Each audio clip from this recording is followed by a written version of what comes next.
আপনারা অবশ্যই লিখে রাখেন, সেটা হচ্ছে যত মৌলিক সংখ্যা আছে, মৌলিক সংখ্যার যদি আমরা রুট করি, যেমন 7, 3, 11, এগুলো হচ্ছে অমূলদ সংখ্যা।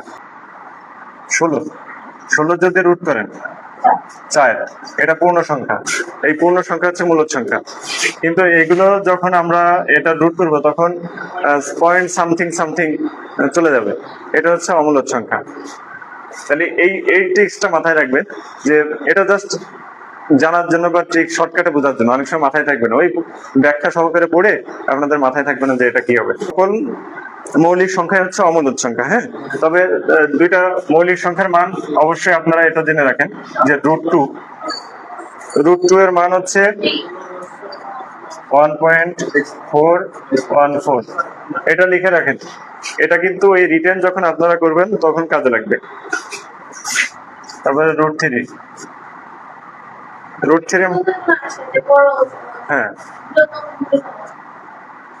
হ্যাঁ ওই যে এমসিকিউতে যখন যে বৃহত্তম ক্ষুদ্রতম যে সংখ্যা নির্ণয় করতে বলে তখন কিন্তু এটা আসে।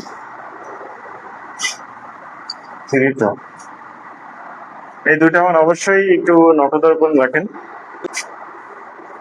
আর মূলদ সংখ্যা আমরা যেহেতু অমূলদটা বললাম, আপনারা অমূলদটাই হচ্ছে মনে রাখতে হবে যে অমূলদটা কি। এরপরে অমূলদ ব্যতীত যা আছে সবই হচ্ছে মৌলিক সংখ্যা। মৌলিক সংখ্যার মধ্যে একটা ধারণা দিই, 1/2। পরে ওই যে আরেকটা দেখবেন যে পায়ের মান আছে, 3.1416। এটা আবার অমূলদ সংখ্যা। ঠিক আছে, এই বিষয়গুলো কিন্তু আপনারা জাস্ট মুখস্থের মতো একটু মনে রাখবেন, কারণ ডাইরেক্ট দিয়ে বলবে যে এটা কি অমূলদ না মূলদ সংখ্যা। এখন আমাকে বলেন যে √7 এটা মূলদ না মূলদ সংখ্যা? অমূলদ। কিভাবে বুঝলেন?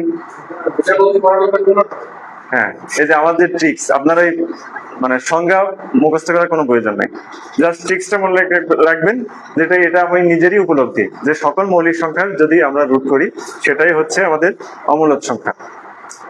তবে রুট করলে যদি 49 রুট করি তাহলে কত আসবে?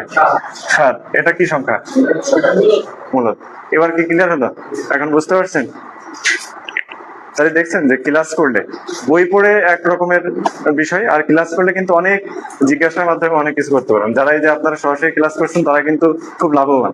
যদি আপনি মনে করেন যে আজকে একটু অলসতার কারণে যাবো না, ওইটা ভিডিও দেখে নেব, তখন কিন্তু ওই প্রশ্ন করার সুযোগটা পাবেন না।